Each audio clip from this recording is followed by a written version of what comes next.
student, my name is Subhash Nautiyal. Today I am going to introduce very important topic for all competitive examination. It started from class 11, domain and range of trigonometric function. हम सबसे पहले sine cos tan पढ़ते हैं. Trigonometric function हमने 9th 10th से start किए पढ़ना, लेकिन हमें ये इसकी डोमेन और रेंज के बारे में पता होना चाहिए, तो उसको हम इंट्रोड्यूस कर रहे हैं. सबसे पहले साइन फंक्शन यानी साइन थीटा हम जब लें तो इसका डोमेन क्या होता है और रेंज क्या होता है. This is very important question. अब हम साइन फंक्शन को देखते हैं. तो साइन हमें पता है बच्चों क्या होता है. साइन जब हमने क्लास 10th में पढ़ा, परपेंडिकुलर अपॉन हाइपोटेनियस. ओके, तो परपेंडिकुलर अपॉन हाइपोटेनियस की आप बताइए क्या वैल्यू आ सकती है. तो क्योंकि हाइपोटेनियस बड़ा होगा और परपेंडिकुलर छोटा होगा, तो इसका मतलब इसकी वैल्यू क्या हो सकती है. इसकी वैल्यू 1 से तो बड़ी नहीं आ सकती ना, क्योंकि परपेंडिकुलर कभी भी हाइपोटेनियस से बड़ा नहीं हो सकता. लेकिन तो इसका मतलब रेंज जो है वो -1 और 1 के बीच है, और -1 और 1 भी इसमें इंक्लूड है. रेंज मतलब जो आंसर आ सकता है, और डोमेन मतलब एंगल क्या क्या हो सकता है. तो एंगल तो कुछ भी रख सकते हैं हम, 1 डिग्री से लेकर 0 डिग्री, 0.5 से 0 डिग्री से लेकर कितने भी एंगल हम बना रख सकते हैं. उसके लिए हमारा कुछ ना कुछ आंसर आएगा. तो साइन का जो डोमेन होता है वो होता है रियल. रियल मतलब हम कोई भी एंगल यूज कर सकते हैं. Okay student. और जो रेंज होती है, जो साइन की रेंज होती है, वो रेंज क्या होती है, -1 to 1. आपको समझ आ गया होगा. मैंने बताया कि रेंज मतलब जो एंगल, जो इसका आंसर आ सकता है. तो साइन का आंसर -1 to 1 ही आएगा, और -1 और 1 भी आ सकता है, इससे ऊपर नहीं आ सकता. क्योंकि आपको मैंने इससे भी समझा दिया, हाइपोटेनियस कभी भी परपेंडिकुलर से बड़ी नहीं होगी. So that it is not possible to answer range of sine is greater than 1. Okay student, now we can understand range of sine is -1 to 1 in close interval. Okay, अब आते हैं हम cos पे. cos का domain भी क्या है, cos का फॉर्मूला हम पढ़ते हैं. cos क्या होता है स्टूडेंट, बेस अपॉन हाइपोटेनियस. जैसे हमने साइन में पढ़ा, सिमिलर cos में भी यही है कि बेस कभी हाइपोटेनस से बड़ा नहीं होगा. इसका मतलब cos की भी जो रेंज है वो -1 से 1 है. मतलब कि -1 से 1 में जितने भी cos के एंगल हो, चाहे आप 0 से लेकर और 360 से कितने भी रोटेशन पूरे करो, 2 रोटेशन बाद 720 आएगा, ऐसे कितने भी रोटेशन कर लो, कितना भी एंगल ले लो cos का, उसकी वैल्यू -1 से 1 तक ही आनी है. Okay student. और डोमेन कितना होगा cos का भी आप सभी को पता है कि कोई भी रियल ले सकते हैं, कितना भी एंगल ले सकते हैं. Okay student. Now third one is tan theta.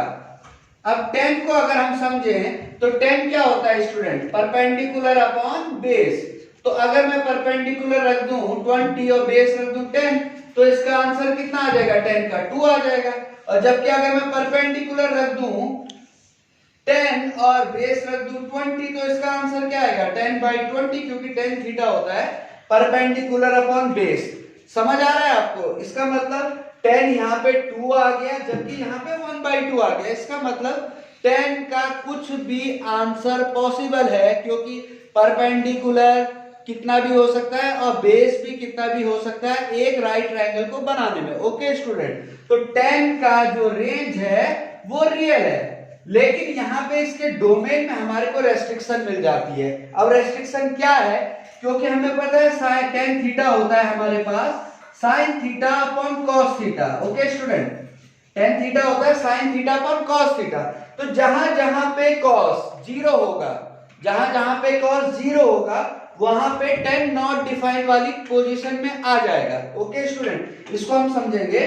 tan theta में फॉर्मूला होता है sin theta upon cos theta. इसका मतलब जहां जहां पे cos 0 होगा, क्योंकि समथिंग अपॉन 0 नॉट डिफाइन होता है, वहां पे tan अनडिफाइंड पोजीशन में चला जाएगा. तो आप मुझे बताओ कि cos का कहां पे अनडिफाइंड 0 कहां पे होता है. तो सबसे पहले cos 90 पे 0 होता है.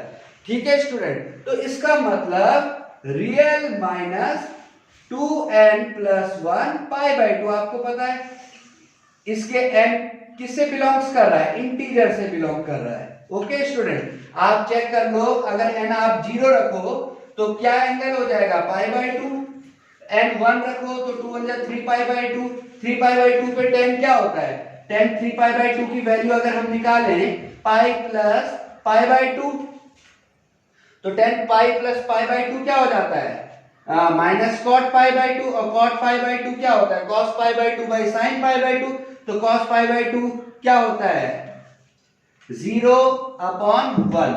ओके, तो 10 कहां पे sin अपॉन cos, cos जहां पे 0 होगा तो cos कहां पे 0 हो रहा है 90 पे, तो इसका मतलब 2n+1 π/2। आप समझ गए स्टूडेंट, इसको कोई प्रॉब्लम है तो बताओ।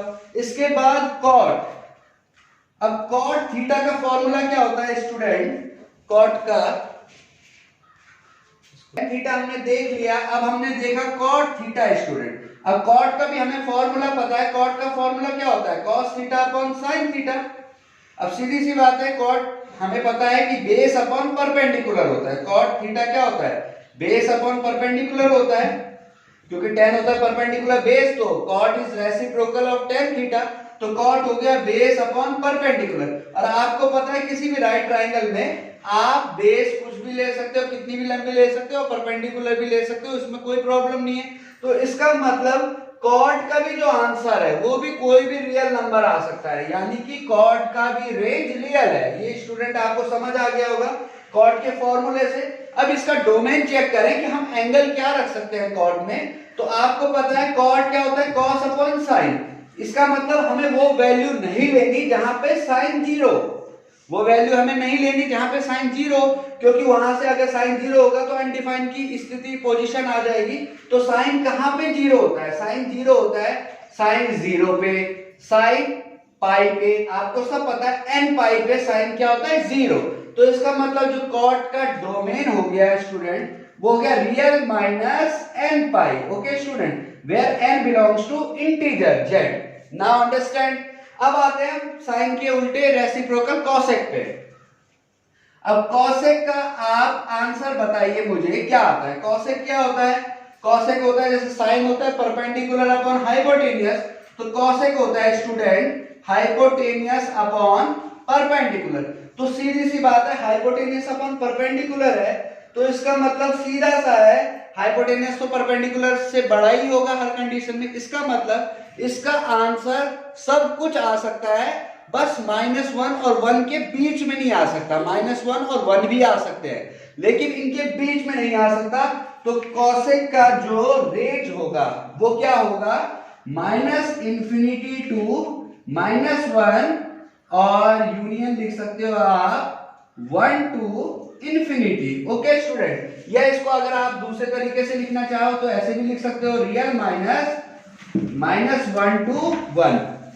समझ गए स्टूडेंट, इसमें और इसमें कोई डिफरेंस नहीं है। इसका मतलब है -∞ से -1 तक की सभी वैल्यू पॉसिबल है। इसका मतलब है 1 से इंफिनिटी तक की सभी वैल्यू पॉसिबल है, केवल -1 और 1 के बीच का इंटरवल इसमें कवर नहीं हुआ है। इसी को हम ऐसे भी लिख सकते हैं रियल -1 टू 1 ओपन इंटरवल में है, इसका मतलब है -1 और 1 इंक्लूड नहीं है। और अब इसके डोमेन पे आएंगे स्टूडेंट, तो कॉसेक का फॉर्मूला होता है 1 अपॉन साइन। तो सेम केस जैसा हमारा कॉट के साथ बना था, कॉसेक भी वहां पे डिफाइन नहीं होगा जहां साइन 0 होगा।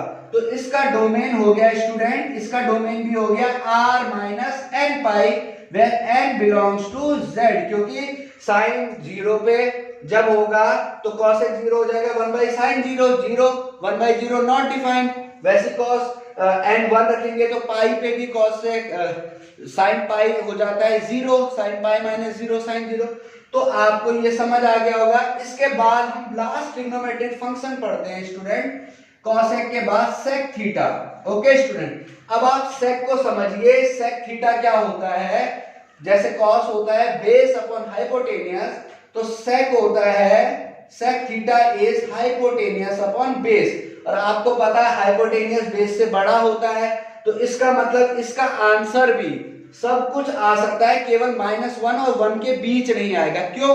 क्योंकि सीधी सी बात है, हाइपोटेनस बेस से कभी छोटा राइट ट्रायंगल में नहीं होता। अंडरस्टूड बेटा? तो आप इसका भी जो रेंज लिख सकते हैं। रेंज मतलब इसका आंसर क्या क्या आ सकता है। तो आंसर इसका जो कॉसेक का है वो जैसे जो कॉसेक का था -1 infinity to -1 close interval union 1 to infinity. यहां आपको पता चल रहा होगा क्लोज इंटरवल क्यों है, क्योंकि -1 भी पॉसिबल है और 1 भी पॉसिबल है। वैसे इसको भी लिख सकते हैं हम r -1 to 1। Okay, now comes to its domain student. तो डोमेन क्या होता है इसका, डोमेन पे आए अगर तो डोमेन देखेंगे सेक का क्या होता है स्टूडेंट 1/cos थीटा। तो cos कहां पे 0 होता है, क्योंकि जब cos 0 होगा तो 1/0 नॉट डिफाइन आ जाएगा। तो cos कहां पे 0 होता है स्टूडेंट, जहां पे 2n+1 π/2 होगा, जहां n इंटीजर है। तो इसका डोमेन हो जाएगा student r - 2n+1 π/2 where n belongs to z। तो स्टूडेंट मुझे लगता है आपको सबको समझ आ जाना चाहिए। बहुत ही इंपॉर्टेंट टॉपिक बताया हमने। अगर आपको अच्छा लगे तो इसको लाइक करें, इसको शेयर करें, जो मैक्सिमम स्टूडेंट इसका फायदा उठाएं, और इस चैनल को डॉक्टर मुकेश नौटियाल को जरूर सब्सक्राइब करें और आगे भी इसको रेफर करें। Thank you student.